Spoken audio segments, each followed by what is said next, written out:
a person who can't say their greetings is thought of as someone without common sense.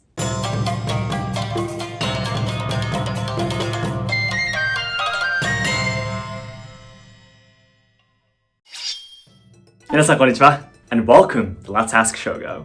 Although I grew up in America for 6 years, my parents and other relatives are all Japanese. My father was a president of a company, and my mother is from Kyoto. They were very strict with manners and how others would see you. I still have painful memories of being scolded and sometimes even being beaten by my father when I failed to follow the rules. So today, I will introduce the 4 most important manners I was taught during my childhood by my parents. These 4 things are generally taught to most kids in Japan by their parents. So knowing them will help you to understand what kind of things are thought of as basic manners among Japanese people. But please note that the Yamaguchi household was particularly strict, and not all homes are like this in Japan. I will be counting down the 4 things, so I hope you can stay tuned till the end. それでは本日も参りましょう。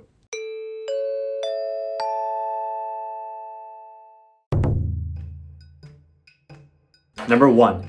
Putting shoes neatly together. In Japan, you take off your shoes at home or whenever you go over to someone else's. When doing so, you must turn your shoes around and place them neatly together at the entrance.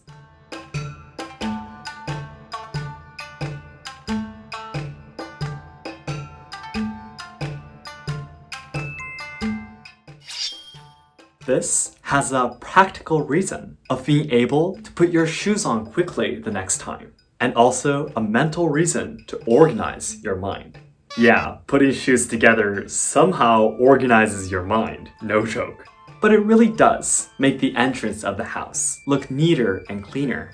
It also teaches children to care for other people when they realize and fix other people's shoes if they are not neatly put together.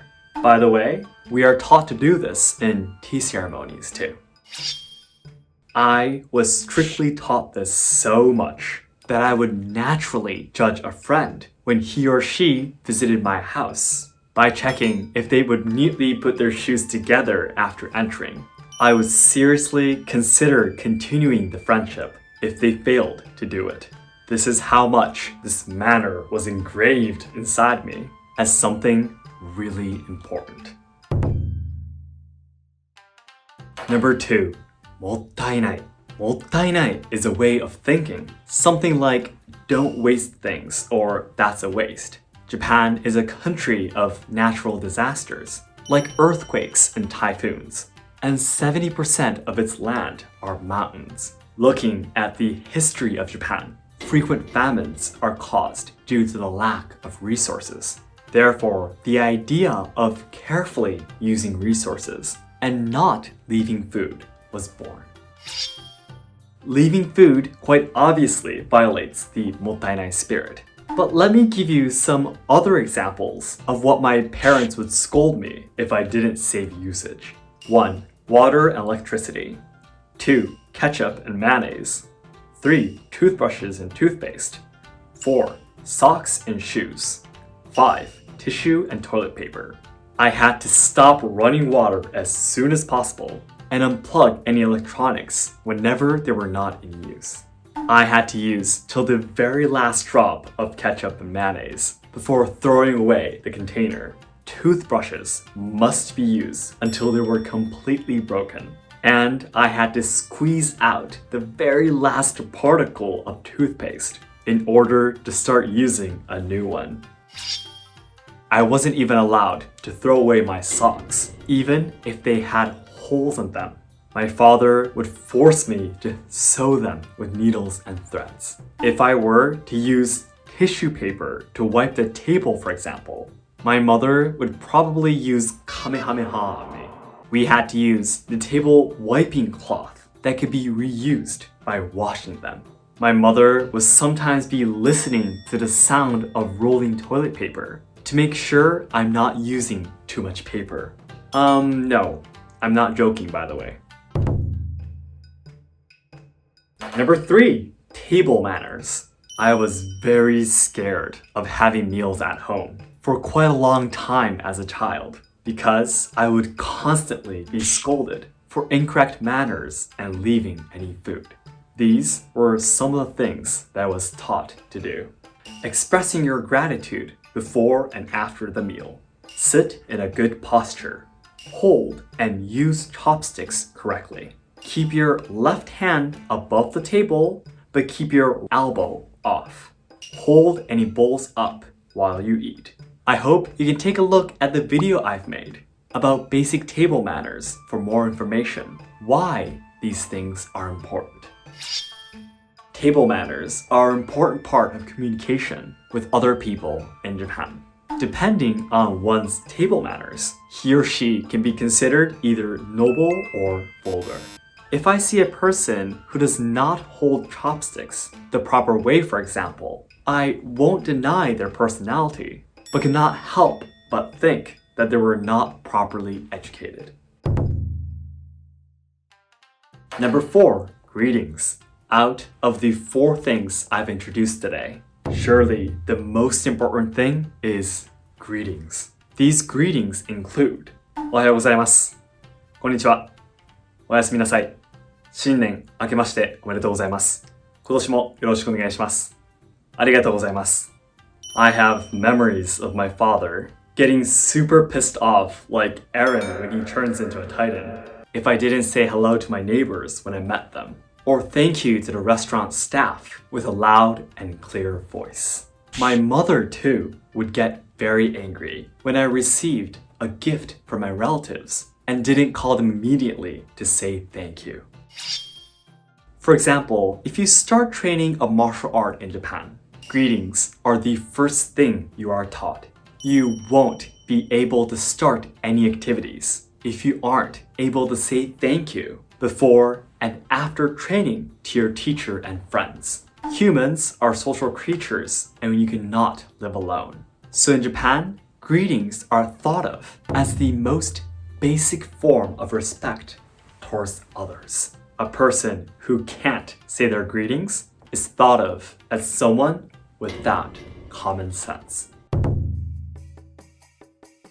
Lastly, today's conclusion. I introduced 4 most important manners that my parents taught me as a child. 1. Putting shoes neatly together. After taking off your shoes to step indoors, you must turn them around and place them neatly together. It is a way to teach children to care for the people around them. 2. Mottainai. You must not leave anything whatsoever.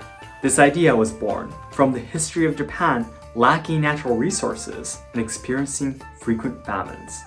3. Table manners. Table manners are an important part of communication with other people in Japan. Depending on one's table manners, he or she can be considered either noble or vulgar. 4. Greetings. In Japan, greetings is thought of as the most basic form of respect towards others. A person who can't say their greetings can be thought of as someone without common sense. So that's it for today. Thank you very much for watching. If this video helped you to deepen your understanding towards children education in Japan, please hit the like button to let me know. And my goal is to achieve 100,000 subscribers by January 2022, so your help is what I need. In this channel, you can take a closer look at Japanese traditional culture, tips upon traveling to Kyoto, and social problems in Japan. So learners and lovers of Japanese language and culture, be sure to subscribe to enjoy more content. Thanks again, and I'll see you again soon. どうもありがとうございました。ありがとうございました。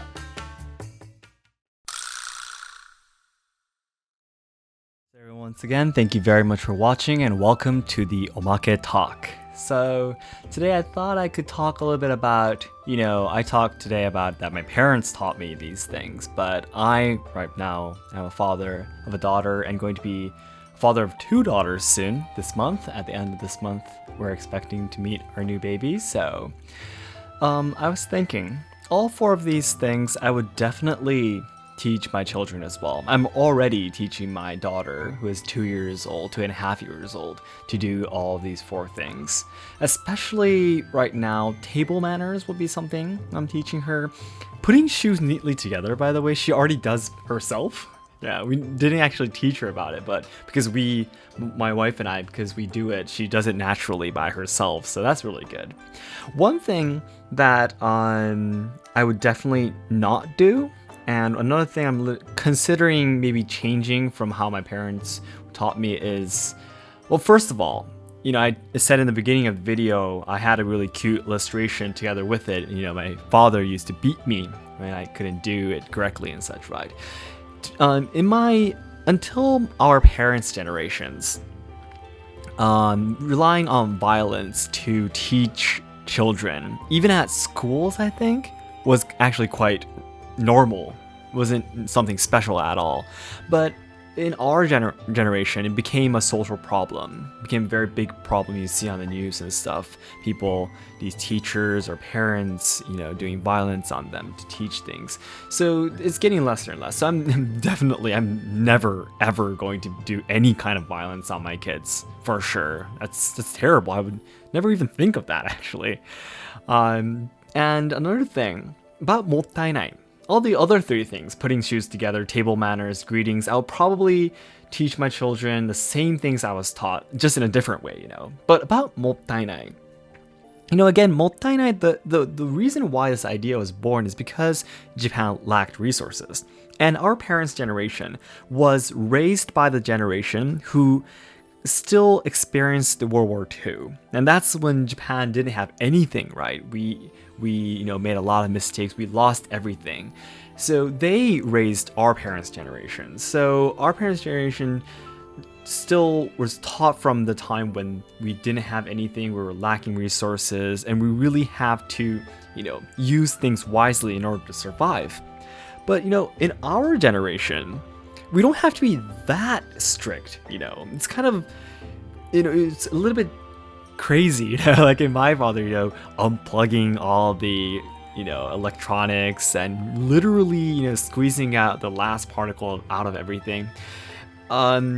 It's important that you do have the idea of mottainai, as a Japanese man, as a Japanese father, I think so, but it's something that's kind of a little bit strange to get so angry about now. Yeah, I don't want my kids to be like throwing away things without like any kind of hesitation, I want them to use their things wisely and take care of their, I don't know, it could be toys or anything, but I don't think that they have to be that angry, like my parents were. So I think that one thing would be something I'll probably change when I teach my children. Yeah. So the level that I would, want my children to have about mottainai spirit will definitely be different. I don't want them to leave food and such, but it'll be very different, I think. Alright, so everyone, I hope you enjoyed today's video too, and yeah, please leave me some comments about, I'd love to know about what you were taught from your parents in your country, and what were like in common, what were different. This is something that I would love to know about, so I hope you can teach me about that through the comments. Okay, thank you so much. ありがとうございました。